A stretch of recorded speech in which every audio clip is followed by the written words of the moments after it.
वन्देऽहं श्रीगुरुः श्रीयुतपदकमलं श्रीगुरुन् विष्णवांश्च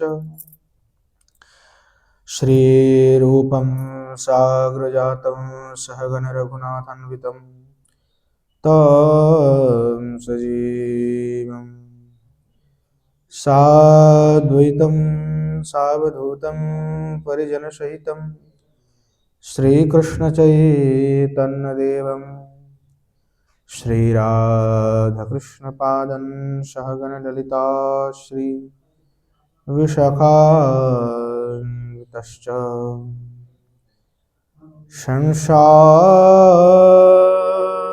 संसारदुःखजलधौ पतितस्वकाम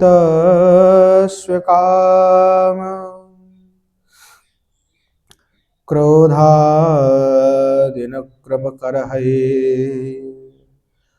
कवलीकृतस्य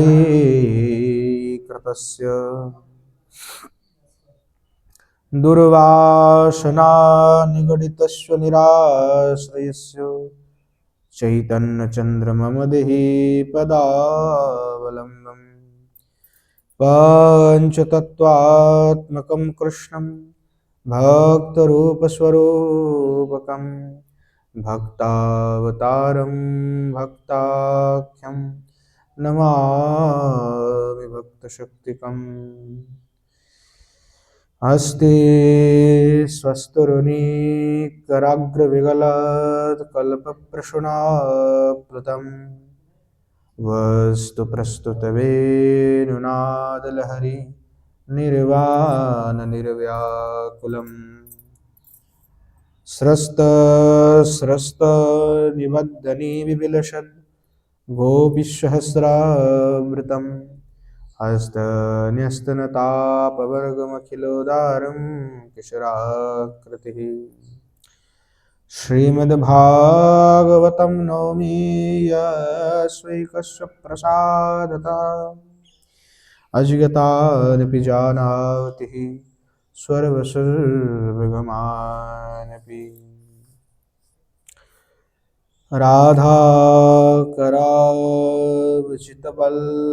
राधाकरावचितवल्लभवल्लरीके राधापदङ्कविलसन्मधुरस्थलीके राधा यशोमुखरमत्त खगावलिके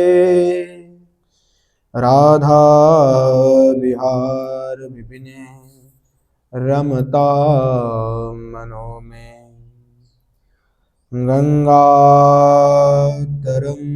गंगातरंगरमणीय जटाकलापं गौरी निरन्तरविभूषितवामभागम् नारायणप्रियमनङ्गमदापहारम् वाराणसीपुरपतिं भज विश्वनाथम् नारायणं नमस्कृत्य नरं चैव नरोत्तमं देवीं सरस्वतीं व्यासं ततो जयमुदीरये जननी जनको वन्दित धरणीधरो सन्तानवत्सलो पूजो सन्तनकुशलार्थिनो श्रीरूपं साग्रजं वन्दे रघुनाथं कृपामयं श्रीजीवं भट्टयोगं च शयनसुखदायकम् येषां सहजस्निग्धानं पादरेणुमभीक्ष्णसः सर्वविघ्नविनाशाय शिरसा धारयाम्यहम् वृन्द्यायै तुलसीदेवी प्रियायै केशवस्य च कृष्णभक्तिप्रदे देवी सत्यवत्यै नमो नमः। वाञ्छकल्पतरुभ्यश्च कृपा सिन्धुभ्यैव च पतितानं पावनेभ्यो वैष्णवेभ्यो नमो नमः।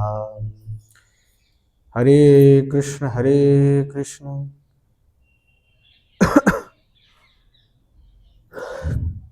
कृष्ण कृष्ण हरे हरे, हरे राम राम राम हरे हरे।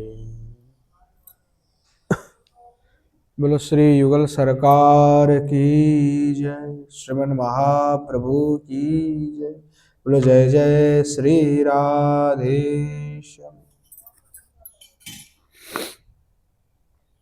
ধুলা উঠতে থাকে এখানে সবসময়, তাই না?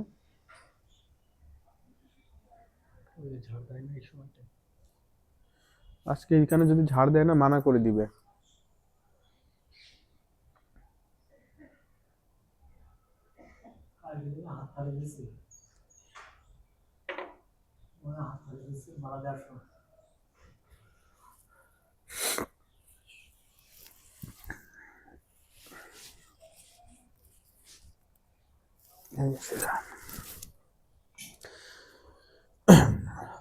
परम पूज्य श्री पंडित बाबा की कृपा से नित्य सत्संग में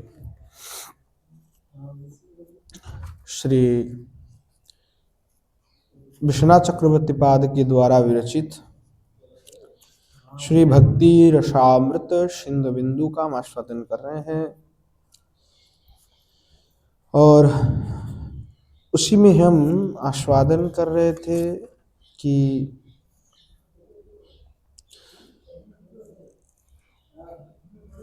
शास्त्र ये कहते हैं कि विधि मार्ग और राग मार्ग, और राग मार्ग के व्यतिरिक्त विधि मार्ग में केवल चल करके श्री ब्रजेंद्र नंदन की प्राप्ति संभव नहीं है, स्पष्ट बात है। इसलिए कविराज गोस्वामी पाद लिखते हैं, विधि मार्गे नाही पाए ये ब्रजे कृष्ण चंद्र। तो केवल और केवल विधि मार्ग का अनुसरण करने से पूर्णतः भाले हृदय में अंतर में राग रहे और फिर भी साधक केवल ही विधि का ही पूरा अंग अनुष्ठान करे, फिर भी उसे ब्रजेंद्र नंदन की प्राप्ति नहीं होगा, क्योंकि विधि मार्ग जो है पूर्व भाव मिश्रित है। इसलिए विधि मार्ग में श्री भगवान कृष्णचंद्र का लाभ कदापि संभव नहीं है। इसीलिए कहा, यदि चांतरे रागो वर्तते अथोच सर्वमेव विधि दृष्टैव करति। भाले राग अंतर में हो, हृदय में राग हो, परंतु सब कुछ विधि दृष्टि से अगर वो करते हैं, लोभना दृष्टि से करके विधि दृष्टि से करते हैं, तो द्वारिका में रुक्मिण्वादित्वत महिषत्वम प्राप्नुति, महिष्वत्व आदि का वो प्राप्ति कर लेते हैं। अब आगे कह रहे हैं, अत्र अयम विवेकः। अब यहाँ पे जो है कुछ विवेक की प्रयोजन है।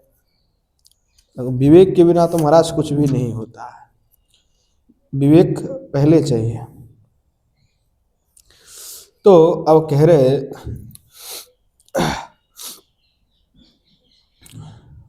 कि ब्रज लीला परिकरस्थ श्रृंगार आदि भाव माधुर्ये श्रुते इदम ममापि भूयात् इति लोभोत्पत्ति काले शास्त्रो युक्ति अपेक्षा न स्यात्।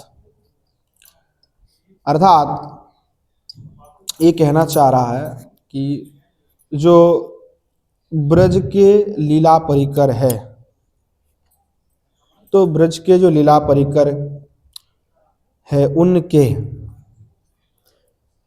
जो भाव, श्रृंगार आदि जो भी भाव है, और जो माधुर्य है उसका श्रवण करके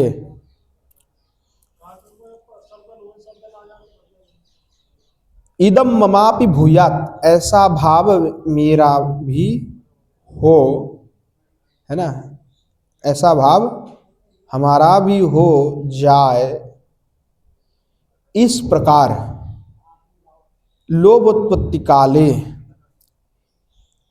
इस प्रकार के लोभोत्पत्ति जब हो काल में, लोभोत्पत्ति के समय में शास्त्र युक्ति अपेक्षा, शास्त्र युक्त्या अपेक्षा, शास्त्र युक्ति इति अपेक्षा, तो शास्त्र युक्ति की जो अपेक्षा है वह अपेक्षा न स्यात्, नहीं रहती है। अर्थात जब ऐसे भाव उत्पन्न हो जाए तो फिर शास्त्र युक्ति की अपेक्षा नहीं रहती, जब लोभ का उत्पत्ति काल होगा कि मेरा भी ऐसे भाव हो। कई लोग कहते हैं नहीं, अगर ऐसा देख करके उनके श्रृंगार आदि भाव को श्री ठाकुर जी के अथवा श्री किशोरी जी की, श्री ललिता आदि के, कि उसके अंदर अगर भाव आ जाता है, मैया यशोदा की भी हो चाहे वो सख्य का भी हो, तो ऐसे भाव को श्रवण करके, माधुर्य को श्रवण करके अगर कोई भी साधक के हृदय में ये भाव उत्पन्न हो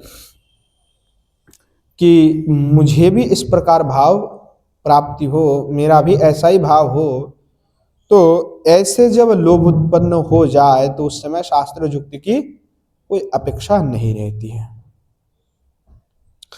क्योंकि तस्यांश असत्यम लोभत्वस्य एव अशुद्ध है, कि अगर कि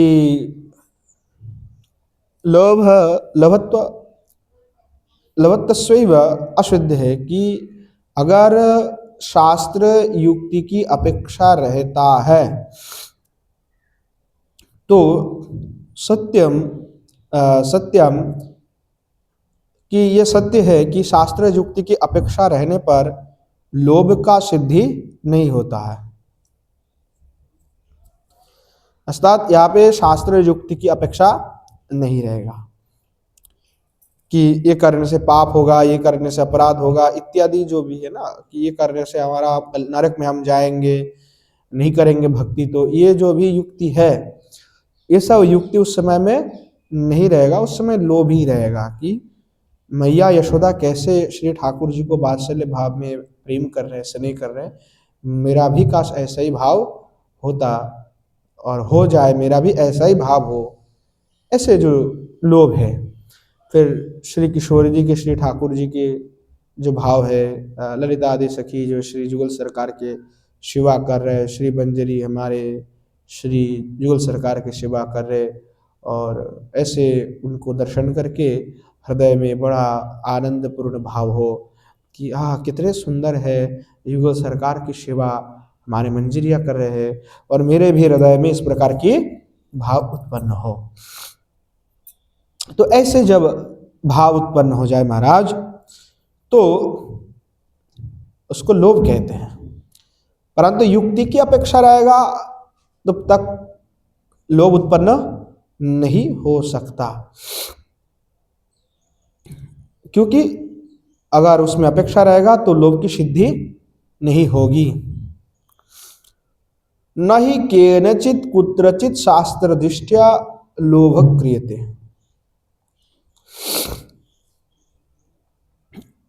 क्योंकि इस बात को कह रहा है कि मैं सत्य रूप से बता रहा हूं कि हो ही नहीं सकता। क्यों नहीं हो सकता? तो कहते हैं कि नहीं केनचित कुत्रचित, ना किसी का और ना कहीं पर भी शास्त्र दृष्टया लोभ क्रियते, शास्त्र के युक्ति को देख करके किसी के मन में लोभ हुआ हो, ऐसा महाराज कभी नहीं हमने देखा है, ऐसा कभी देखा नहीं जाता है।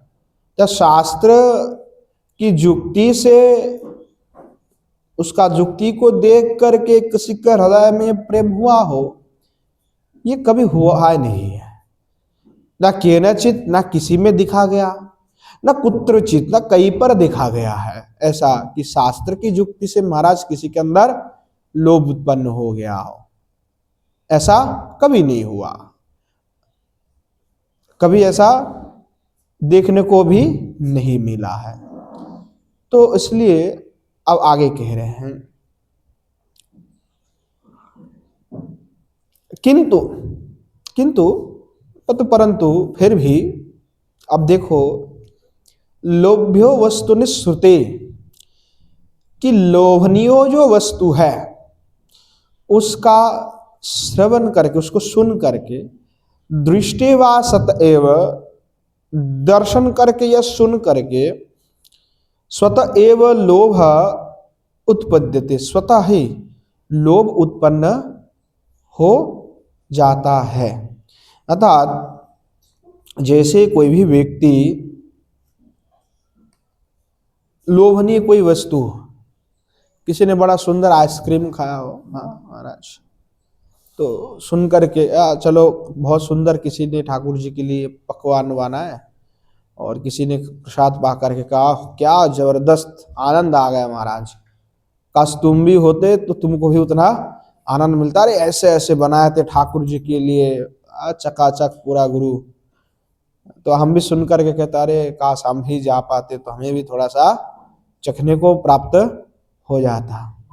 हाँ, अथवा ऐसा हम कह सकते हैं कि बाजार में चलते हुए लोभनीय कोई वस्तु को हमने देख लिया, मिठाई जिसमें जिस रुचि हो, तो देखा इतना सुंदर है महाराज, भीड़ लगी हुई है, सब लोग चकाचक जो है पा रहे हैं, तो ऐसे अब देख करके हमें क्या लगा, बड़ा आनंद, अरे हमको भी लेना है, लोभ हो गया उत्पन्न किया, थोड़ा पा लेते हैं।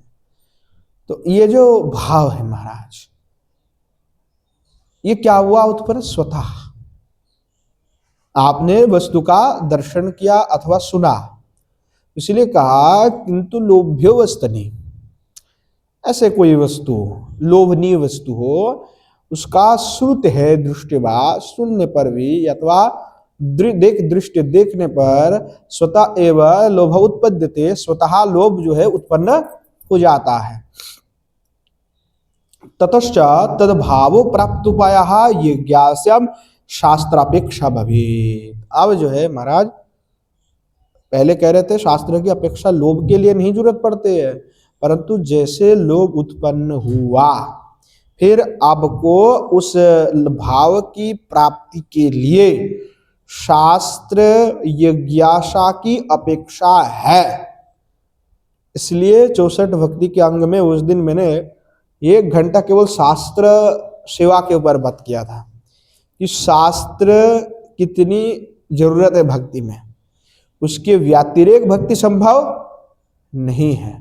अगर होते तो यहाँ पे तो कह देते कि लोभ उत्पन्न हुआ, फिर लोभ होते ही महाराज आप उस भक्ति में कूद पड़ो या उस भाव में कूद पड़ो, उस भाव में पूरा भावित हो जाओ। आप कहते हो कि शास्त्र का हमको जरूरत नहीं है, हमारे हृदय में तो वात्सल्य है, हम माधुर्य भाव के उपासक है, हम जो है सख्य भाव के उपासक है, हमें कोई शास्त्र की प्रयोजन नहीं है, हम तो महाराज हमारे हृदय में है और हम यही भाव लेकर के चल रहे हैं, तो ये अनर्थ हो जाएगा। अगर ऐसे किसी में लोभ भी उत्पन्न हुआ और उसने उसकी प्राप्ति का उपाय अपने गुरु परंपरा के अनुसार शास्त्रों का ध्यान करके, शास्त्र ज्ञान के द्वारा ना जान करके स्वतंत्र कल्पोल कल्पना के द्वारा भाव को आश्रय करते हुए आगे बढ़ेगा तो उसकी भाव कदापि सिद्ध नहीं होगा। इसलिए ये परंपरागत है, ये गुरु परंपरागत है। एक जो गुरु वह अपने शिष्य को देते हैं, जो शिष्य है बाद में वही गुरु बनते हैं और वो फिर उनके शिष्य को देते हैं और फिर वो उनके शिष्य को देते हैं। ऐसे जो महाराज परंपरा है, उस परंपरा से ही ये उपलब्ध है, प्राप्त है, तद व्यतिरेक नहीं है। तो इसलिए कई लोग कहते हैं कि भजन में अगर तीव्र भजन करना है तो शास्त्र की अपेक्षा नहीं है, परंतु तीव्र भजन कैसे करना है, किस प्रकार से करना है, उसके लिए शास्त्र की अपेक्षा अवश्य ही है। किस भाव का आश्रय करना है और कैसे करना है, किस प्रकार से करना है, ताकि हम आगे बढ़ सके, उसके लिए शास्त्र की अपेक्षा है। इसलिए कहा ततश्चात्, उसके पश्चात में। ततः शब्द का इसलिए कहा कि उसके पश्चात में, जैसे लोभ उत्पन्न हुआ तो उसके पश्चात में क्या करना है, नहीं तो ततश्च शब्द का प्रयोग नहीं करना, कोई जरूरत नहीं था यहाँ पे। इसलिए ततश्च इसलिए कहा कि उसके पश्चात में, लोभ होने के बाद ही, तद भाव प्राप्ति उपाय, जो भाव आपके हृदय में हुआ, चाहे वो माधुर्यपरक भाव हो, चाहे आपके हृदय में सख्य भाव हो, चाहे आपके अंदर वात्सल्य भाव आया हो, तो उसकी प्राप्ति के उपाय जिज्ञासायाम, कि कैसे प्राप्ति होगा, क्या करने से, क्या करना होगा।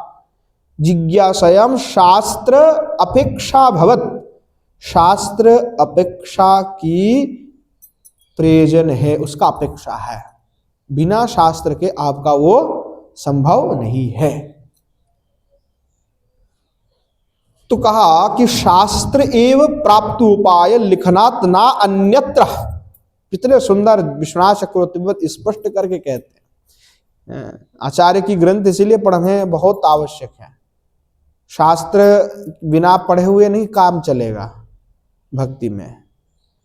तो कहा कि तद प्राप्ति उपाय लिखनात्, क्योंकि उस शास्त्र में वहां भाव प्राप्ति की उपाय लिखी हुई है, इस कारण से उसकी जरूरत है।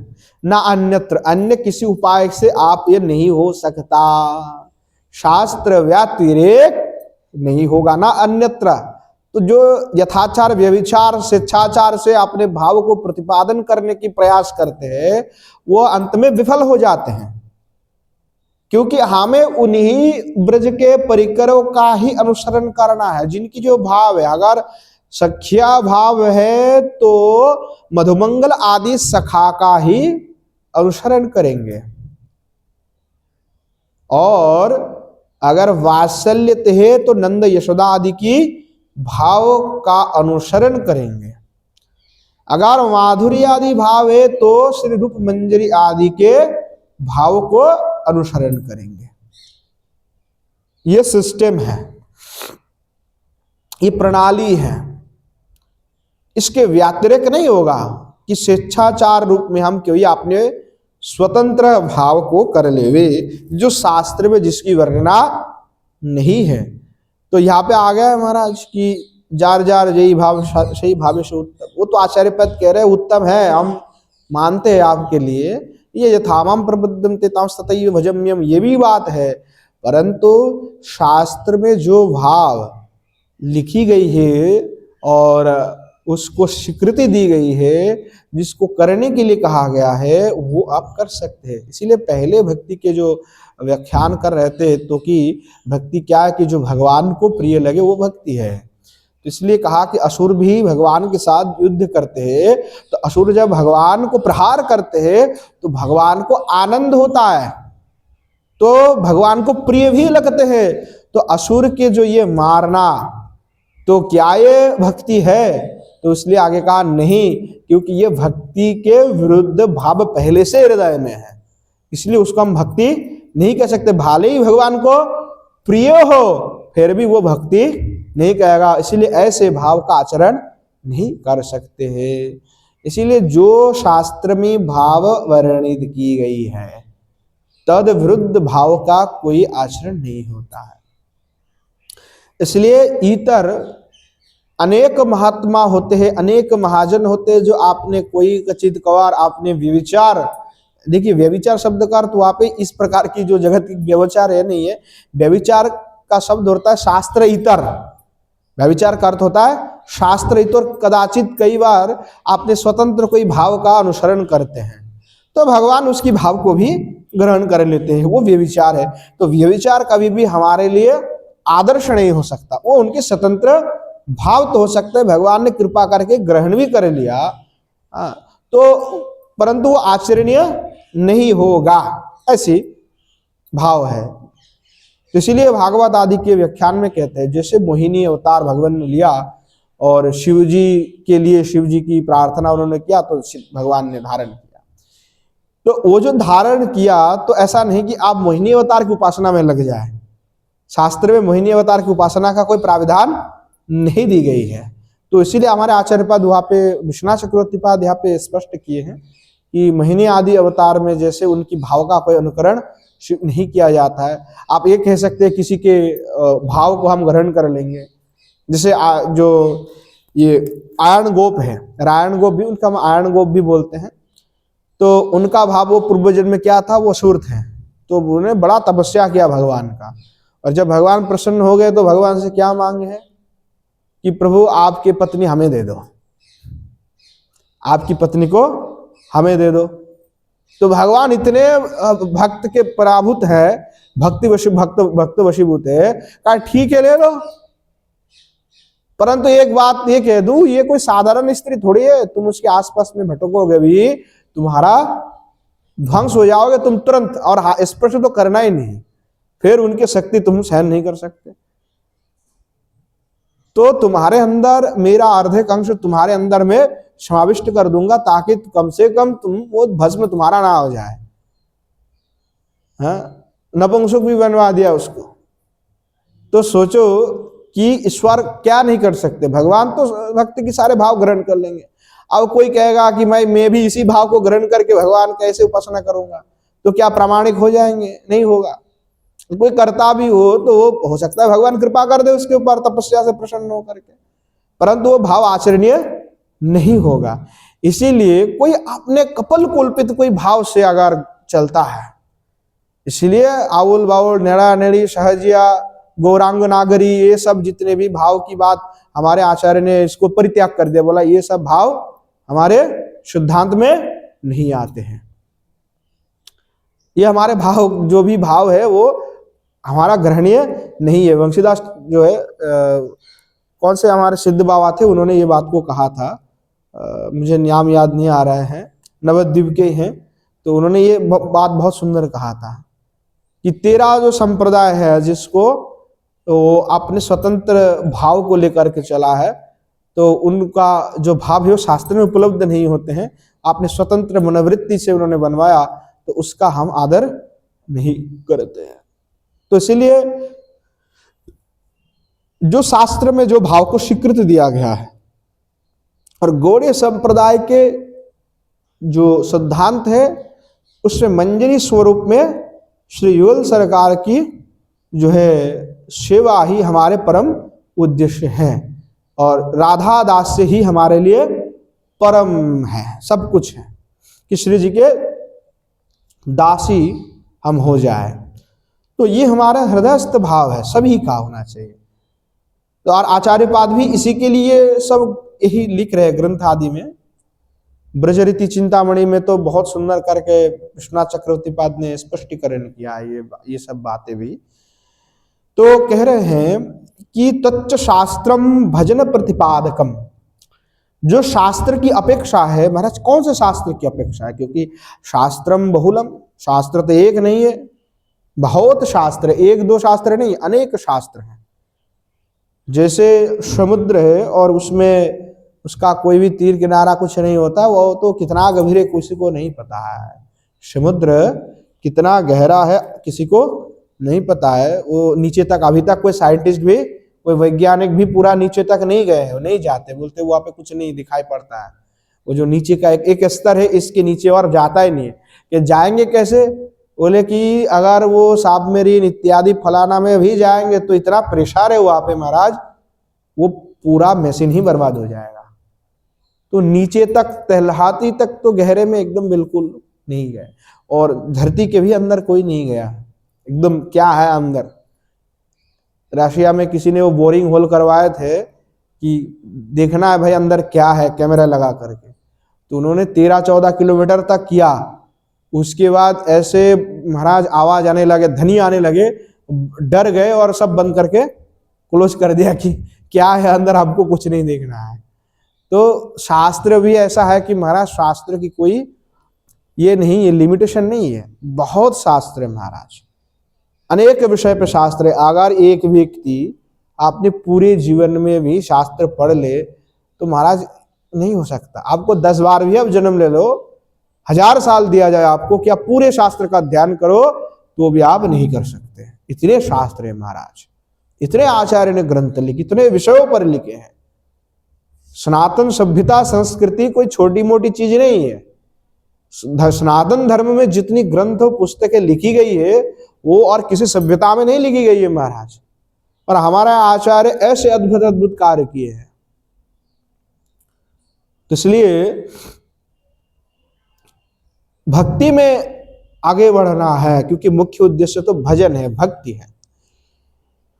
तो शास्त्रम भजन प्रतिपादकम, इसीलिए भजन को ही प्रतिपादन करने वाले जो शास्त्र हैं उसका अपेक्षा है, इतर शास्त्र का अपेक्षा नहीं है कि हम भजन करना है तो हम जाकर के सामुद्रिक शास्त्र पढ़ ले, कोई न्याय नीति शास्त्र पढ़ ले, कोई मीमांसा इत्यादि पढ़ना चालू कर देवे, या ब्राह्मण आदि ग्रंथ का यज्ञ आदि हवन कैसे करना है, क्या करना है, इसी में अपना दिमाग लगा ले, स्मृति में दिमाग लगा ले। ये सब नहीं करना है। इसीलिए जो कहा कि बहुशास्त्र नहीं पढ़ना, ये भी भक्ति के विरोधी है, बहुशास्त्र अध्ययन करना।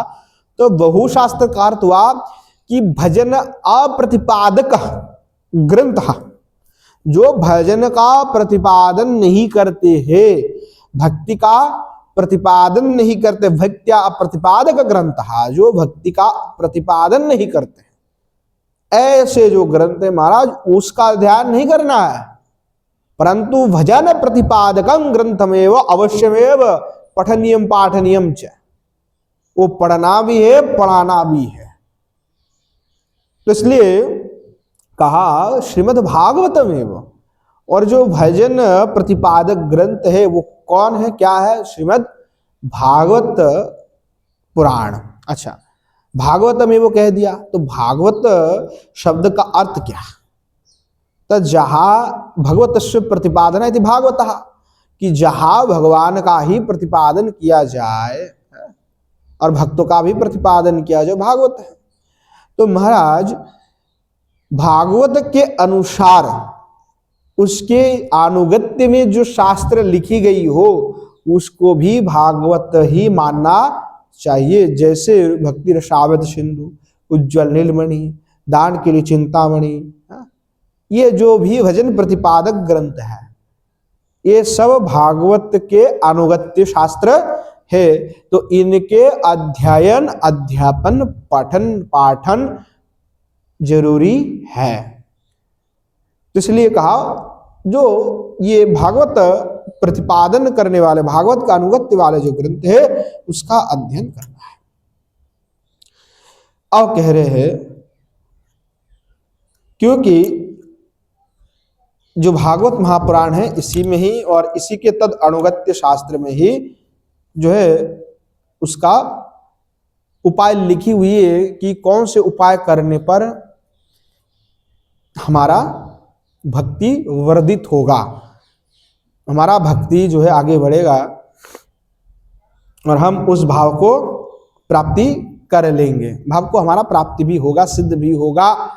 तो वो कहाँ मिलेगा, श्री भागवत आदि शास्त्र में मिलेगा। अब कह रहे हैं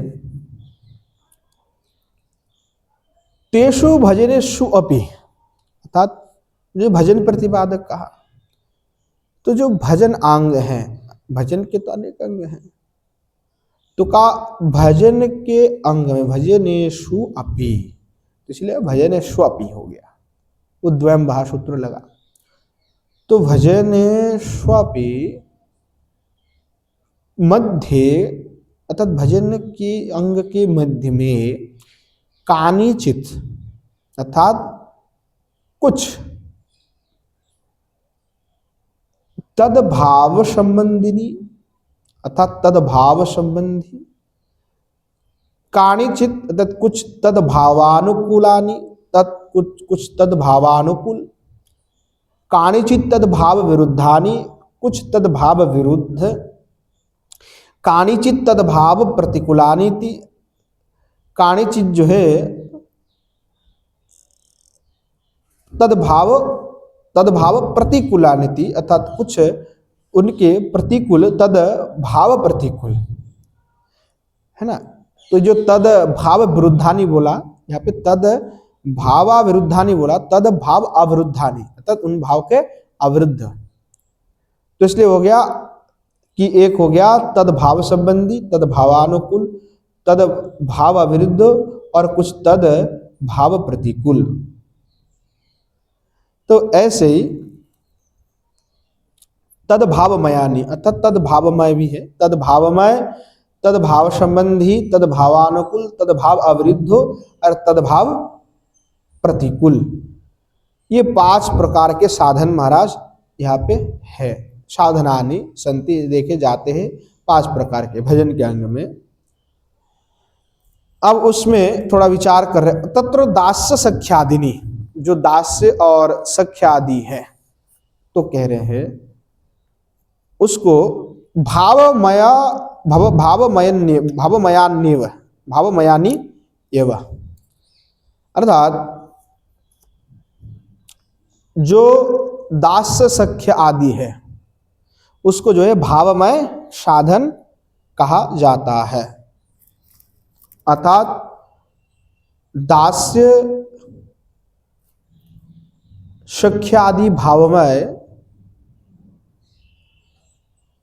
श्रवण कीर्तनादि साधक के भावी प्रेम तिरु का पोषण करते हैं। अतः दास सख्यादि को भावमय साधन कहा जाता है। अब दूसरा कह रहे हैं भाव संबंधी। पहले क्या हुआ? भावमय, अब कह रहे भाव संबंधी। तो भाव संबंधी क्या है? गुरु पदाश्रय, तो अर्थात गुरु की पदाश्रय से लेकर के मंत्र जपादिनी, अर्थात मंत्र जप आदि प्रभृति जो भी है, आदि शब्द में तो सब आ जाता है, तथा पृष्ठस्य एवं पृष्ठ यानी पृष्ठ के प्रियतम के, अर्थात प्रियतम कौन है? कृष्ण है। निज समिहितस्य तथा प्रियजनस्य, तो कृष्ण के एवं आपने अभिलषित एवं तत्प्रियजनस्य, उनके तत् भगवान के प्रियजन के च समयोचितानाम, अर्थात श्री भगवान आपने अभिलषित, क्योंकि अभिलाषित शब्द का यहाँ पे प्रयोग इसलिए कहा क्योंकि भाई आपके ही स्वभाव के अभिलाषित, अर्थात आप कौन से भाव को चाहते हैं, इस अभिलाषित। तो अगर मधुर भाव की है तब तो श्री युगल सरकार है, श्री ललितादि सखी के साथ जो लीला आदि है उस लीला का चिंतन करना है। समय उचित जो लीला है, जिस समय में वो लीला किया गया है, नित्य लीला, उसका स्मरण है।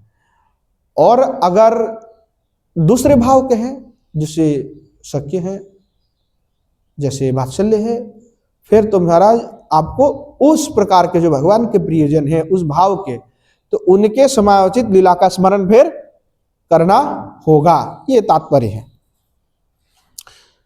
तो कह रहे समयोचितानाम लीला गुण रूप नाम, अर्थात लीला गुण रूप नाम का श्रवण कीर्तन स्मरणानि विविधो परिचरणानि च भाव संबंधिनी। तो लीला गुण रूप नाम का श्रवण कीर्तन और स्मरण, पहले स्मरण नहीं बोला, पहले श्रवण बोला है, फिर कीर्तन करना है, फिर स्मरण करना है।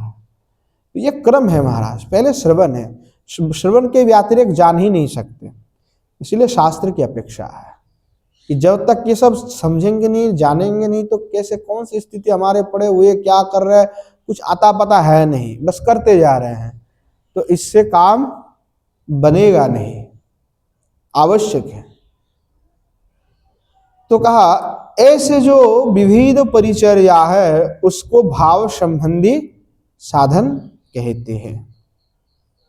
अर्थात गुरु पदाश्रय आदि से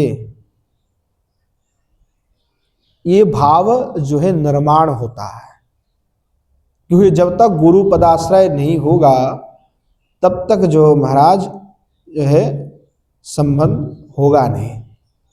तो जब तक हमारा गुरु आश्रय नहीं होगा तब तक हमको पता ही नहीं कि क्या भाव है क्या नहीं है, क्या कौन से भाव में उपासना करना है नहीं करना है। गुरुदेव ही तो बताते कि देखो ऐसा भाव है, ये शक्य है, वात्सल्य है, ऐसे ऐसे है, और इसके माध्यम से तुम्हारा होगा।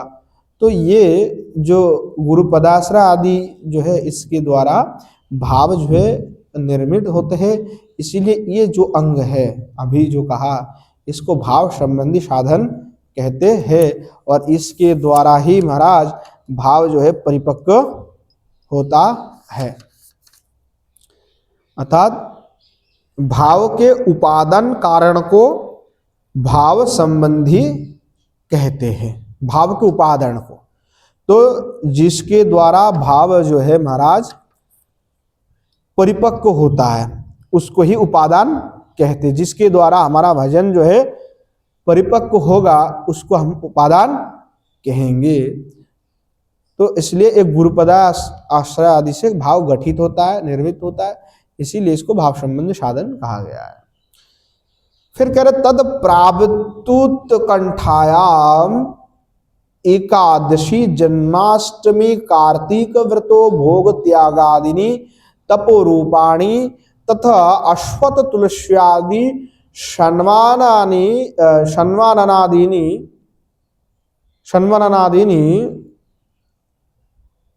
तद्भावानुकूलान्येव।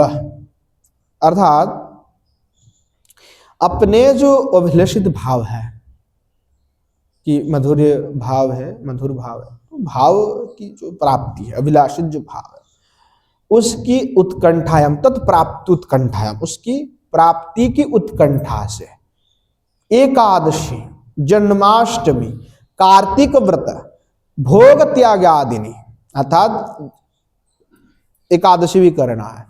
देखिए कई लोग हमारे भक्त में जो अभी विधि मार्ग में है, मैं देखता हूं कि एकादशी आएंगे तो एकादशी का महात्म्य निकाल लेते हैं कि फलाना एकादशी आया है, ऐसे एकादशी में ऐसा करना है, ऐसा करने से भगवान बड़े प्रसन्न होते हैं, अश्वमेध यज्ञ का, दशाश्वमेध यज्ञ का फल मिल जाता है, ये एकादशी करने से ये फल मिलता है, तो ये एकादशी करो, ऐसा करो, ऐसा करो, वैसा करो। एकादशी का महत्व नहीं सुनोगे तुम्हारा एकादशी का फल मिलेगा नहीं।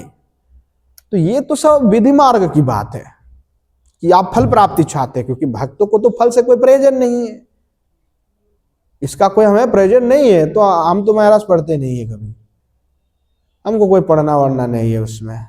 दूसरा अच्छा है कि कोई रस शास्त्र का अध्ययन करेंगे, तो इसलिए कहा कि उत्कंठा से करना है, फल प्राप्ति के अभिलाषा से नहीं करना है। तो ये जो तमाम लोग जो ये फल प्राप्ति की अभिलाषा से एकादशी व्रत आदि करते हो, वो विधि हो जाएगा। फिर भले ही आप भगवान के लिए ही कर रहे हो व्रत, परंतु प्राप्ति की वांछा आपकी क्या हो गई कि ऐसे फल मिलेगा, ये हो जाएगा, वो हो जाएगा, तो फिर वो आपको आगे भक्ति को प्राप्त नहीं कराएंगे, वो भाव को प्राप्ति नहीं कराएगा। इसलिए कहा उत्कंठा से जो भी आपको करना है, एकादशी करना है, जन्माष्टमी करना है, कार्तिक व्रत करना है, भोग त्याग आदिनी, अर्थात ये जो भोग त्याग कर रहे हैं आप उस दिन, तो ये जो भोग त्याग है, ये त्याग रूप जो तपस्या है, ये त्यागादिनी क्या है, तपो रूपाणी तपस्या है। ये भगवान के प्रति के लिए कर रहे हैं, कोई अपना मेरे भाव प्राप्ति हो इसलिए तपस्या कर रहे हैं कि भगवान प्रीत होकर के मुझे वो भाव प्रदान कर दे। कोई फल प्राप्ति की अभिलाषा नहीं है वहां पे, दूसरा कोई फल की कोई कामना नहीं है। तो तथा एवं अश्वत्थ तुलस्यादि षण्माननादीनि, अर्थात जो अश्वत्थ तुलसी प्रभृति की जो सेवा है, ऐसे तद्भाव अनुकूलन्य है वो, अर्थात जो तुलसी आदि की हम सेवा करता शत आदि के, ये भी उसको भी भाव अनुकूल ही लेना है। उसका फल ऐसा नहीं हुआ कि अश्वत्थ वृक्ष में मंगलवार को दोपहर 3 बजे अगर जल दिया जाए तो आपको मोक्ष मिल जाएगा, ऐसा कोई भाव से जाकर के नहीं करना है, उत्कंठा से कि भाव प्राप्ति हो जाए, आप भी नारायण स्वरूप है और हमें कृपा करके वो प्रेम भाव प्रदान करे, ये इसको छोड़ करके हमारा हृदय में कोई अभिलाषा नहीं है और वो नित्य सेवनीय है, सेवा करना है उनको। तो इसलिए ऐसे जो भाव है इसको हम कहेंगे भाव प्राप्ति की छाया, तो इसलिए इसको भावानुकूल साधन कहते हैं, इसको हम भावानुकूल साधन कहेंगे। इसलिए कहा तद भावानुकूलानि एव, उसको तद भावानुकूल साधन कहा जाएगा। फिर कह रहे हैं नामाक्षर माल्य निर्माल्य आदि धारण प्रणमादिनी तद भाव अविरुद्धानि, अर्थात श्री हरिनाम अक्षर माल्य निर्माल्य माल्य और निर्माल्य आदि जो धारण प्रणाम आदि जो अंग है उसको हम क्या कहते हैं, तद भाव अविरुद्ध, तद भाव अविरुद्धानि, अर्थात ये जो है भाव के अविरुद्ध साधन है कि हरिनाम आदि का जप करना, हरिनाम अक्षर आदि को धारण करना जो अंग में, और माल्य श्री ठाकुर जी के प्रसादी निर्माल्य आदि जो धारण करना, तो ये सब जो है क्या है, भक्ति के अविरुद्ध साधन, ये विरुद्ध नहीं है, ये पक्ष में है। तो इसलिए ऐसे जो अनुष्ठान है ये करना अनिवार्य है। ये इसीलिए जो ये 4 बात कही गई है, 5 जो साधन का ना पहले कि तद्भावमय, तद्भाव संबंधी, तद्भावानुकूल, तद्भाव अविरुद्ध और तद्भाव प्रतिकूल। अब प्रतिकूल के बारे में कह रहे हैं। उक्त्यानि एतानि सर्वाणि कर्माणि कर्तव्यानि, जो हमने 4 साधन के लिए कहा कि तद्भावमय, तद्भाव संबंधी, तद्भावानुकूल, तद्भाव अविरुद्ध, ये जो 4 हमने साधन कहा है, ये सर्वाणि उक्तानि एतानि, जो उक्त किया गया 4, ये सभी सर्वाणि एतानि तानि सर्वाणि कर्माणि कर्तव्यानि, ये चारों के 4 सभी के लिए अनिवार्य रूप से कर्तव्य है, करना, सबको करना ही करना है। अब क्या नहीं करना है, तो कहा तद भाव प्रतिकूल, जो प्रतिकूल होंगे वो नहीं करना है।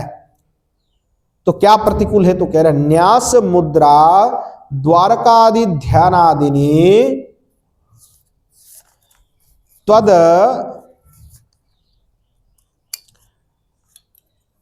न्यास मुद्रा द्वारकादि ध्यानादिनी तद भाव प्रतिकूलानि रागानुगायाम वर्ज नियानी, कि स्पष्ट रूप से जो है आचार्यपाद कह रहे हैं कि जो तद्भाव के जो प्रतिकूल है, क्या प्रतिकूल है, तो न्यास मुद्रा और दारोका ध्यान आदि, ये सब क्या है, भक्ति के प्रतिकूल है। जो रागानुगा भक्ति है, विधि मार्ग तो हम चर्चा कर ही नहीं रहे हैं, तो जो रागानुगा भक्ति मार्ग है और विधि जो भी कर रहे हैं, तो केवल विधि दृष्टि से नहीं करना, राग अंतर रहेगा और विधि दृष्टि से भी करेंगे तब भी हमको महेश्वरादि प्राप्ति हो जाएगा। इसलिए किंचित जो ये भक्ति के साधन है, इसका किंचित जो अंग है उसको तोड़ना आवश्यक है, किंचित उसको नहीं करना है। तो क्या नहीं करना है, इसीलिए वो कह रहा है तद भाव विरुद्ध, तद भाव न्यास मुद्रा दारिका आदि ध्यानादिनी तद भाव प्रतिकूलानि। तो न्यास मुद्रा और दारिका ध्यान आदि अंग समूह जो है ये प्रतिकूलानि रागानुगायाम, ना तो विधि है, विधि में वर्जनीय नहीं है महाराज, रागानुगा में वर्जनीय है। कई लोग विधि भक्ति करते हैं और फिर कहते कि नहीं हम नहीं करेंगे, सब सीखना ही नहीं है, करना भी नहीं है, हमको तो ऐसे ही नहीं करना है, तो महाराज वो नहीं चलेगा। पर्सनल भक्ति में तो रागानुगा भक्ति कर रहे तो आपको कोई प्रयोजन नहीं, आओ आप मुद्रा दिखाओ नहीं दिखाओ कोई फर्क नहीं पड़ता। परंतु जब विधि मार्ग की उपासना होगा तो उस समय अर्चनादि मंदिर पे जब होता है तब उस समय में वो आवश्यक है। अगर कोई विशेष रागानुगा भजन कर रहे हैं तो उनके लिए वो प्रयोजन भी नहीं है जब रागानुगा भक्ति कोई कर रहा है। तो रागानुगायाम वर्जनीयम, ये स्पष्ट बात है, ना तो विध है, रागानुगा में वर्जनीय है, क्योंकि ये अपने जो भाव है, निज अपने जो अभिलाष हैं, अपने अभिलाषित जो भाव है उसके प्रतिकूल है ये द्वारिका आदि ध्यान आदि। तो गौड़ीय संप्रदाय के लिए तो ये जो मिश्रित भाव है, केवल ऐश्वर्य और माधुर्य मिश्रित ऐश्वर्य, ये दोनों ही वर्जित के हैं। जहाँ पे केवल और केवल माधुर्य है वो हमारे लिए ग्रहणीय है। इसीलिए केवल और केवल ब्रज के जो श्री नंद नंदन है, जो ब्रजेश्वर है, श्री ठाकुर जी है, श्री जुगल सरकार है, जो श्री किशोर जी के साथ विराजमान होकर के नित्य लीला कर रहे हैं, वो हमारे लिए आस्वाद्य है, आस्वादनीय है, वही हमारे परम उपास्य हैं, दूसरा नहीं है। तो ब्रज में क्या ऐश्वर्य नहीं है? ब्रज में ऐश्वर्य है कि नहीं है? बोले ब्रज, आचार्यपाद कहते इस पर टीका में संस्कृत में कि कई लोग कहते कि देखो ब्रज के ठाकुर जी में ऐश्वर्य नहीं है, माधुर्य है। तो कहते हैं कि बाहर जब ठाकुर जी गए कितने लोगों को मारे, किसको मारे? साधारण कुछ मनुष्य को जो है उन्होंने उद्धार किया है, जरासंध आदि है। और क्या किया भगवान ने? शिशुपाल आदि का वध किया अधिकंतु। परंतु ब्रज में क्या किया? अघासुर बकासुर लेके पुतना आदि को किसको किसको नहीं उन्होंने उद्धार कर दिया, इसको उद्धार नहीं किए भगवान ने। और जो छोटा बालक, उन्होंने उन सबका वध किया। कैसे किया? क्या बिना ऐश्वर्य के कर दिया? बोला ऐश्वर्य तो है, बोले साधारण जो कृष्ण है, जो ब्रज के बाहर कृष्ण है जो लीला किया, बोले वहां पे तो ऐश्वर्य का बिंदु मात्र प्रकाश किया है। बोले ब्रज में जितना ऐश्वर्य का प्रकाश किया उतना ऐश्वर्य का ही प्रकाश नहीं किया। तो बोले कि भाई प्रकाश किया तो दिखता क्यों नहीं है? तो कहते कि ब्रज के जो ब्रजवासी है, ब्रजजन है, उनके हृदय में भगवान के लिए इतनी शुद्ध प्रेम है, तो उस शुद्ध प्रेम के कारण, उस प्रेमावरण के कारण वो ऐश्वर्य दिखता नहीं है। कैसे? उदाहरण दिया आचार्यपाद ने कि देखिए जो दोपहर के तपती हुई सूर्य भगवान विराजमान है, आसमान आकाश में विद्यमान है, और अचानक महाराज वायु में परिवर्तन हो जाता है, हवा में परिवर्तन हो जाता है, कालो घनघटा जो मेघ है महाराज सूर्य को घेर लेता है, चारों दिशाओं में मेघ जो है परिवृत होकर के सूर्य को ढक लेता है, चारों ओर अंधेरा छा जाएगा। अगर भले वो दोपहर की भी समय क्यों ना हो, सूर्य भगवान दिखेंगे नहीं, अंधेरा हो जाता। देखे कि नहीं देखे ऐसी स्थिति? गांव में जब रहते थे तो हमने तो कई बार ऐसी स्थिति, शहर में भी होता है कई बार कि महाराज 12-1 बजे कहीं आंधी आने वाला होता है, पूरा सूर्य को ढक लेता है और कुछ नहीं दिखता है। तो क्या उस पार जो सूर्य है मेघ के, क्या सूर्य में ज्योति कम हुआ? क्या सूर्य में ज्योति नहीं है? सूर्य में तेज है नहीं है? है, परंतु जो मेघ का आवरण आ गया इस कारण से वो दिख नहीं रहा है, तेज तो है। तो ब्रजवासियों का हृदय में जो विशुद्ध प्रेम है, उस प्रेम के जो आवरण है, इस कारण से परमेश्वरी होने पर भी उसका कोई लेश मात्र दर्शन उनको नहीं होता है। पर भगवान में ऐश्वर्य है परंतु वो दिखेगा नहीं, क्योंकि प्रेम की आवरण है और विशुद्ध प्रेम है, और प्रेम आवरण के कारण उनको ये जो ऐश्वर्य वो हमारा बालक है, कोई बड़ी बात थोड़े है। तो ये जो शुद्ध प्रेम है उसने जो आश्चर्य भी करते हैं, तो उससे कोई साधारण हमारे जो ब्रज के जन है वो उसको कोई खास बात नहीं लेते क्योंकि विशुद्ध प्रेम है। हमारी तो छोरो है, हाँ? तो ये विशुद्धता है। तो इसलिए जो ये विशुद्ध प्रेम है वहां पे महाराज कोई ऐश्वर्य नहीं आता। ऐश्वर्य आ जाएगा तो ये प्रेम भाव हट जाएगा, फिर वो सूर्य की तपती हुई सूर्य के जो ताप है उससे हम बच नहीं सकते। अगर प्रेम की आवरण नहीं हो तो, मेघ का आवरण ना हो तो सूर्य तपाएगा हमको बहुत। तो सूर्य जब जैसे ऐश्वर्य भाव होगा तो महाराज वहां पे कुंठा जाता है। उसको ऐसे जाकर के नहीं कह सकते जो द्वारिकाधीश अनंत साम्राज्य अधिपति महासम्राट श्री भगवान द्वारिकाधीश, ऐसे उनका आह्वान होता है। और भी उपाधि लगाते हैं, राजा धीराज महाराज प्रचंड तांडव मारतंड पराजित पंडित, जो भी लगाओ, और भी तो टाइटल है उनका। तो सर्वदेव वंदित इत्यादि करके, तो वो तो द्वारिकाधीश भगवान की टाइटल है महाराज। और यहाँ पे हमारे क्या कह रहे, ओए कना जिया में आइयो ना हजारा नेक्स्ट चल खेलने जाओ। भगवान की कांध पे चढ़ गए सखा, भगवान प्रसाद पा रहा है और मुंह से छीन ले, बोला ले हमको तो दे दे, तू अकेला खा जाए वो सब कुछ। और भगवान खुद जो है सखा के मुखारबिंद से छीन रहा है, तू सब मेरा खा जाएगा, दे दे मोह दे अभी। तो ये जो महाराज प्रेम है, ये भाव है, ये जो तो ब्रज में ही है, ऐश्वर्य में ये सब नहीं चलेगा। जब भगवान आएंगे तो पूरा रोड खाली, द्वारिकाधीश पधार है तो पूरे रोड खाली, सब सेना लग गए कि महाराज पधार रहे हैं तो चलो साइड हो जाओ, कोई नहीं आ गया ना।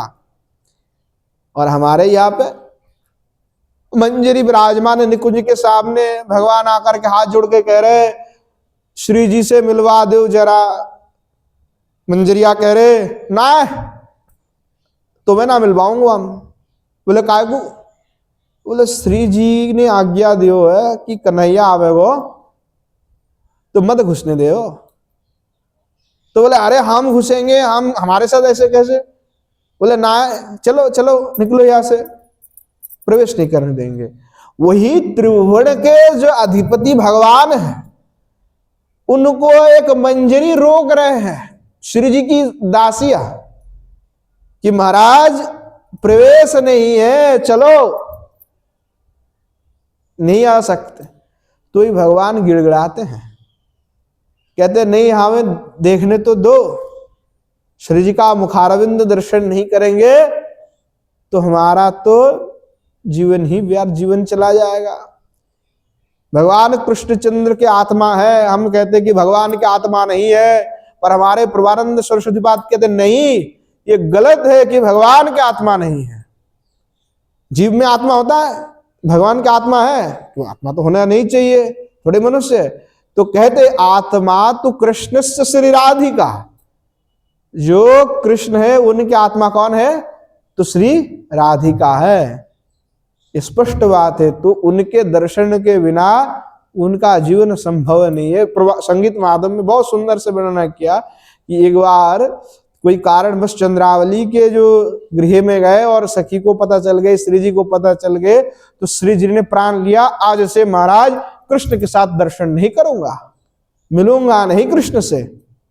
और ललिता सखी ने आकर के खूब बहलाया फुसलाया कि तुम हर बार ही कहती हो और फिर जो है मान भी लेती हो, ये जो इसीलिए तो ऐसा हो चुका है, ये हर बार दूसरे के पास जाएंगे, तुम्हारे पास भी आएंगे, और तुम तो मेरी बात सुनती नहीं हो, मुझे तो आप ना कुछ मानते ही नहीं हो, ऐसे ललिता जी ने कहा। तो श्री जी में एक स्वभाव है, श्री जी के जो 25 गुण है उसमें है श्री जी आपने सखिया को बहुत प्रेम करती है, कि सखिया कुछ भी कह देंगे महाराज तो वो, और श्री जी दूसरा बात नहीं सुनती। फिर तो ललिता जी ने जैसे ही मान्य किया कि मैं तुम्हें अपना स्वागत देता हूं, अगर तुम मुझे अपनी सखी मानती हो तो दोबारा नहीं मिलना कृष्ण से। और श्री जी ने को जैसे ललिता जी ने ऐसे कह दी तो महाराज श्री जी बिल्कुल एकदम मन में ठान लिया, अब तो कृष्ण से हम नहीं मिलेंगे। अब जो कृष्ण से नहीं मिल रहे हैं तो दोनों ही तो पूर्ण चंद्र हैं, चंद्रमा है, तो जब दर्शन जैसे चंद्रमा घटता बढ़ता है तो युगल सरकार परस्पर का दर्शन नहीं करेंगे तो इनके जो मुखारविंद में जो उज्ज्वलता है पूर्ण चंद्र को घटने लगता है। फिर महाराज शरीर जो है उनके जो अपराकृत दिव्य शरीर उसमें भी तेज मतलब ऐसे ही घटने लगता है। एक दूसरे का दर्शन नहीं करेंगे तो ऐसे होता है। तो क्या हुआ, तो श्री भगवान गए मंजरी के निकट में कि हमें जाने दो, तो मंजरी ने भगा दिया, कहा कि नहीं नहीं तुमको प्रवेश करने देंगे। श्री जी ने कठोर रूप से माना किया है कि बिल्कुल ही प्रवेश नहीं करना है यहाँ पे। कृष्ण आए तो उसको भगाओ, तो भगा दिया उनको। अब भगवान जो है श्री जी के बिना देख करके भगवान के जो मुखारविंद है महाराज वो पूर्ण चंद्र से घटघट चंद्र हो गया, घटते गए महाराज। अब भगवान आपने पीले वस्त्र धारण करके जो सखिया चल रही थी वो सखिया चलने वाली मार्ग पे जो है बहुत जा करके उलट पुलट हुए, लूटपाट हुए। इनके चरण की रज को लगा लूंगा, थोड़ा गंदा सा हो जाऊंगा, और जब सखिया आएगी तो मैं आकर के इनसे प्रार्थना करूंगा। तो ये भगवान क्या किए, वही मार्ग से लूटपाट होकर के अपने शरीर के अंग में जो महाराज धूल मिट्टी सब लगा लिए, और कई पेड़ के किनारे पे भगवान जो छू गए, पेड़ के पीछे। अब जैसे सखिया आई तो भगवान वहीं से कूद पड़े और आकर के सखिया के चरण में पड़ गए, बोले हमको दर्शन करवाओ, श्री जी से मिलवा दो मिलवा दो। बहुत रोने लगे। तो ललिता आदि और भी सखिया थी, तो कहा नहीं नहीं बिल्कुल नहीं होगा दर्शन महाराज, चलो यहाँ से, कोई तुम्हारी बात नहीं सुनेंगे, तुम तो हर बार हमारे श्री जी को पिड़ा देते हो, हम तुम्हारे से कोई नहीं मिलवाएंगे, चलो यहाँ से। भगवान ने खूब गिड़गिड़ाया, खूब प्रार्थना की, खूब चरण पकड़ लिए, कोई काम नहीं हुआ। तो भगवान जो है सोचने लगा अब क्या करूं क्या करूं, सखिया मानती नहीं है। तो भगवान रोने लगे, बड़ा पीड़ा भगवान के मन में। तो भगवान बिल्कुल एकदम दुबला पतला हो गया, कुछ देर में कुछ क्षण में एकदम दुबला पतला होकर के एकदम पीलिया हो गया, मानो उनको पीला वस्त्र धारण करके रहते, बोले पीलिया हो गया, मानो इतना एकदम दुर्बल पतला हो गया। तो कहा कि ये सखी सब रहेगा तब हमारी काम बनेगा नहीं। तो इसीलिए इन्होंने संवाद भेजवाया किसी सखी से, क्योंकि श्री जी के पक्ष में भी कुछ सखियां रहती है और श्री ठाकुर जी के भी पक्ष में सखियां रहती है। तो जो श्री ठाकुर जी के पक्ष में, उन्होंने उनसे कहा कि तुम एक बार जरा ललिता को हमारे निकट में भेज दो कि एक बार तुमसे मिलना चाहते हैं भगवान, ना कृष्ण एक बार मिलना चाहते हैं तुमसे। तो इन्होंने भेजा संदेश, और ललिता जी जब आए तो भगवान भी तुरंत उनके जो है झुक गए उनके चरण में, और कहा कि ये मेरे वेणु ले लो। तुम कहती हो ना कि यही वेणु तुम लोगों को परेशानी करता है, कि जब मेरा मन होता है मैं वेणु वादन करता हूं तो तुमसे घर में नहीं रहा जाता, फिर आना पड़ता है। चलो आज से मैं अपना वेणु तुम्हें दे देता हूं। तो ललिता जी का क्या करूंगा मैं वेणु का, मुझे नहीं चाहिए कोई वेणु। तो आपने हाथ में जितना अलंकार भगवान के थे, गले में आदि, सब ललिता जी को खोल के चरण में रख देते, बोल दे कि ये सब तुम ही रख लो आज से, पर मुझे एक बार श्री जी से मिलवा दो। तो ललिता जी कहते नहीं ये संभव ही नहीं है। तो श्री भगवान नाय किनारे करते हुए ललिता जी की पैर पकड़ लेते हैं, कि पैर पकड़ करके कहते कि आज से ललिता मैं तुम्हारा दास्यता स्वीकार करता हूं, आज से तुम जो कहोगे वही करूंगा, बस निवेदन एक ही है, श्री जी से मिलवा दो और कुछ नहीं चाहिए। तो पराकाष्ठा प्रेम की क्या विशुद्ध कितना प्रेम है, जो त्रिभुवन के अधिपति है वो आकर के सखी के चरण कमल में झुक रहा है, गिर रहा है कि एक बार श्री से मिला दो। ये प्रेम है महाराज, ये विशुद्ध प्रेम है। और श्री ललिता जी तब क्या करे, जब भगवान स्वयं कृष्णचंद्र ऐसे, तो ललिता जी कहते ठीक है मैं मिलवा दूंगा। और सुनते ही भगवान प्रसन्न हो जाते, जैसे मानो उनके मुखारविंद में कमल जैसे खिल जाता है सूर्य के प्रभाव से, ऐसे भगवान आनंद होगा। उनका शरीर में जो दुर्बलता था वो मानो तत्क्षणात खत्म हो गया। आनंद से मिलन की जो स्प्रिया है ये होगा आप दर्शन। तो श्री ठाकुर जी को जो है स्त्री वेश बना करके लेके जाते ललिता जी, क्योंकि पहले तो ललिता जी ही जाकर के मना करके आए थे, किसी को नहीं प्रवेश करने देना है। और कुंज में तो महाराज कोई दूसरे पुरुष का तो प्रवेश होगा ही नहीं, और एक ही पुरुष आते हैं, वो कृष्ण है। अब ललिता जी जो महाराज इनको श्रृंगार करके एकदम सजा करके, स्त्री के शरीर में सजा करके लेके गए। और जो मंजरिया है वो पूछने लगे कि अरे सखी ललिता जी ये कौन है, इसको तो कभी हमने नहीं देखा। अरे वो अभी अभी नया ब्याह हुआ है ना, इसको अभी अभी नया ब्याह हुआ है, तो ये कह रहा थी कि श्री जी से मिलवा दो, हम भी थोड़ा सेवा कर लेंगे, तो इसलिए इसको लेके आया, पहली बार आ रहे हो ना। तो सखिया जो मंजरी में, हाँ ठीक है। फिर ललिता जी कहा ठीक है चलो इनको अंदर जाने दो। अब अंदर लेके गए, और श्री जी जो हमारा विषन्नता में पड़े हुए हैं, उनके भी मन में ये इच्छा नहीं कि श्री भगवान से ना मिले, उनके हृदय पे तो है कि मिलना ही है, परंतु ललिता को जो वचन दिए है ना, और वचन देने के कारण अब होने पर भी वासना बोल कुछ नहीं रहे, और मन जो अप्रसन्न है, चिंतित है, ऐसे ही बैठी हुई है। तो ललिता आई, तो ललिता आते ही श्री जी से वार्तालाप हुई, कैसे क्या हो। तो कहा कि कृष्ण आए थे मिलने के लिए, तुमने कहा कि उसको प्रवेश नहीं कर देना, इसलिए मैंने भगा दिया, उसको आने नहीं दिया मैंने। तो ललिता जी कह रहे कि हाँ आप तो हमें बड़े प्रेम करते हैं, हमारे बात भी मानते, आज हम ये भी देख लिए। और हाँ सखी, तो श्री जी को देख करके तो ललिता जी समझ गई कि इनके मन में जो है पीड़ा है, और श्री ललिता जी के मन में ये भी प्रसन्न है, महाराज थोड़े देर में ही सब मिलन होने वाले हैं, चिंता मत करो। तो कहा ललिता जी से वार्तालाप हुआ, तो श्री जी की नजर गई उस स्त्री के प्रति, सामने ही खड़ी थी। तो श्री जी कहती ललिता ये कौन है, और कृष्ण काला। और श्री जी तो भाई इनके रम रम से परिचित हैं कि यही धुरंधर है महाराज। तो देख करके उनके नेत्र जो है महाराज भगवान के, हरिण नेत्र, वैसे देख करके महाराज उनको लगा अरे कहीं ना कहीं तो उसको देखा हो मैं लग रहा है। बोले ललिता मैंने इसको कहीं देखा है, आता जाता है हमारे यहीं पे। तो ललिता जी समझ गए कि ज्यादा कुछ बोलेंगे तो समझ जाएगा। बोले नहीं नहीं नहीं नहीं नहीं नहीं। तो वो सखी को थोड़ा सा सामने जाकर के ले जाएंगे, नहीं नहीं नहीं कहाँ देखे होंगे, अभी तो बिहार हुई है इसकी, और अभी मैं लेके आ रहा हूँ इसको आपकी सेवा के लिए। इसके कह रहे थे कि इसको जो है बड़े श्रृंगार करना आता है। क्या श्रृंगार? तो कहते जो ये चंदन आदि शिला है, शिला आदि से, मनशिला आदि से, वो इनको बड़ा ये चित्र अंकित करना शरीर पे अच्छा सुंदर आता है, जैसे टैटू बोलते हैं ना आजकल, बोले ये जो बड़ा सुंदर चित्रावली अंकित कर देते हैं। तो श्री जी तुम्हारे जो अंग में ना वो बहुत सुंदर रूप से ये अंकित कर देंगे, तो इसीलिए थोड़ा सेवा चाह रहे थे। मैंने कहा ठीक है चलो हमारे साथ में। तो ऐसे महाराज सजा करके लेके गए कि श्री जी को भी नहीं समझ में आ रहा, ललिता जी जाकर के बाद घुमा दी।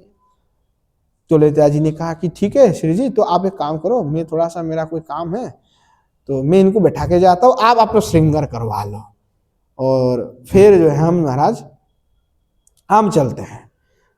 तो दोनों को युगल सरकार को अकेला छोड़ करके ललिता जी चले गए महाराज। और इधर जो है श्री ठाकुर जी हमारे श्री जी श्रृंगार कर रहे हैं, वक्षस्थल पे जो है वहाँ पे पत्रावली आदि अंकित कर रहे हैं। और भगवान के जो शरीर के जो घ्राण है, श्री जी को बहुत भली बात ही पता है कि इनके शरीर में क्या घ्राण है, क्या घ्राण है। तो उनको बार बार श्री जी जो है इनके नेत्र की ओर देख रहे हैं, और उनको लग रहा है कहीं तो देखा हूं मैं इसको। और शरीर के जो घ्राण है उस घ्राण से भी उनको ये लग रहा है कि कृष्ण तो नहीं है। भाले जितने भी तो आपने उन्होंने सुगंध आदि लगाया अंग पे, फिर भी श्री जी को समझ में आ रहा है। और जब ये ठाकुर जी भी श्रृंगार कर रहे हैं तो श्री ठाकुर जी को भी बड़े आनंद आ रहा है कि हम तो श्री ठाकुर किशोर जी के श्रृंगार कर रहे हैं। तो जो जब श्रृंगार कर रहे हैं तो श्री जी को मन में कहीं ना कहीं थोड़ा सा संदेह हुआ। और जब श्रृंगार कर रहे तो जैसे कृष्ण करते थे, और कृष्ण की जो भाव है एकदम बिल्कुल ऐसे ही श्री जी के ऊपर तान करके दृष्टि से देखते हुए एकदम कर रहे हैं, तो ये तो कृष्ण के ही द्वारा संभव है। तो श्री जी मन में सोचते कि भाई असली है क्या डुप्लीकेट है। तो जब महाराज ये जो केस, नकली केस लगाए हुई हैं, तो थोड़ा सा जो महाराज किसी कारण से जो केस इधर उधर हो गया, तो श्री जी को लगा कि महाराज ये केस ऐसा क्यों है। बोला सगी तेरा केस जो है ना थोड़ा ऐसा हो गया, मैं सही कर देता हूं। और सगी कह रहे नहीं नहीं नहीं, मत करो मत करो मत करो श्री जी। तो श्री जी कहते नहीं यार तेरे केस जो है वो उल्टा फुल्टा हो गया, मैं सही कर पाता हूं अभी। तो जैसे ही महाराज श्री जी ने पकड़ी और सखी जो है नहीं नहीं नहीं, तो महाराज फिर केस खुल गया। और जैसे खुला तो सामने हमारे श्री ठाकुर जी, और जो जब जो है महाराज सब सखिया जो है हंस पड़ी मंदिर आकर के, आनंद हुआ बड़ा, दोनों का मिलन हुआ। तो ऐसे जो विशुद्ध प्रेम है महाराज दोनों में, एक दूसरे को नहीं देखेंगे तो ये जैसे चंद्रमा घटती वैसे घट जाते हैं। तो इसीलिए कहा कि जो परम विशुद्ध भाव है, प्रेम है, उसी का ग्रहण करना है। ऐश्वर्य आत्मक मूलक कोई भी सेवा नहीं करनी है। इसीलिए कहा न्यास मुद्रा द्वारका ध्यानादि प्रतिकूलानि रागानुगायम वर्जयानि, कि रागानुगा भक्ति में न्यास मुद्रा द्वारिका ध्यान आदि वर्जन करना है, ये वर्जित है। एवं स्वाधिकार उचितानि शास्त्रेषु विहितानि कर्तव्यानि, और आपने अधिकार के अनुसार शास्त्र विहित जो अंग है उसी का ही अनुष्ठान करना हमारे लिए कर्तव्य है, जिसमें हमारी अधिकार है, जिसमें हमारा अधिकार है। अगर हम रागानुगा में प्रवेश किए हुए हैं, रागानुगा में हैं, तब हमारी अधिकार है कि हम ऐसा ना करें। अगर प्रवेश नहीं किए तब ऐसा नहीं कर सकते हैं, इसका तात्पर्य। निषिद्धानि तो सर्वाणि वर्जयानि, और जो निषिद्ध किया गया है महाराज इसका तो आपको वर्जन करना ही करना है, इसको ग्रहण नहीं करना, इसको वर्जन ही करना है। तो निषिद्ध जो भी है उसको करना हमें नहीं है। तो इसीलिए आचार्य पाद जो है ये निषिद्ध अंग समूह को वर्जन किया है। और इसलिए जो 5 जो साधन बता रहे थे ना, 5 ही तो बता रहे थे कि एक हो गया तद्भावमय, एक हो गया तद्भाव संबंधी, एक हुआ तद्भावानुकूल, तद्भाव अविरुद्ध और तद्भाव प्रतिकूल। तो 4 स्वीकार करना है, एक को वर्जन करना, तद्भावमय, तद्भाव संबंधी, तद्भावानुकूल और तद्भाव अविरुद्ध, ये 4 को स्वीकार करना है। 4 हमारे अंग है साधन के। बाकी जो तद्भाव प्रतिकूल है उसको वर्जन करना है। ये रागानुगा भक्ति की परिपाटी है, इस प्रकार से जो बता रहे हैं। अब आगे जो है भाव भक्ति आदि के विषय में चर्चा करेंगे। आज समय भी हो चुके हैं, तो आज यही में विश्राम देते हैं। प्रेम से बोलिए जय जय श्री राधेश्याम निताय गौर शतनाथ प्रेमानंदे हरि हरि बोल।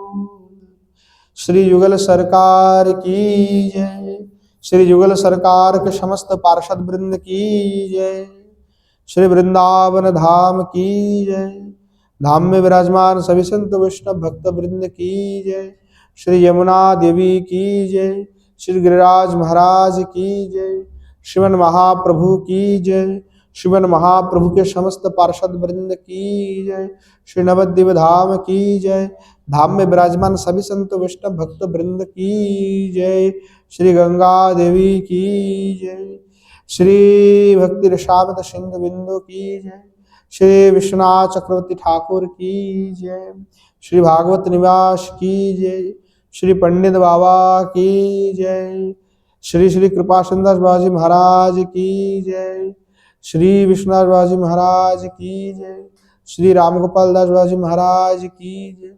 आज के हरि कथा की जय। हरि कथा में पधारने वाले सभी संत वैष्णव भक्त वृंद की जय। अपना अपन गुरु गोविंद की जय।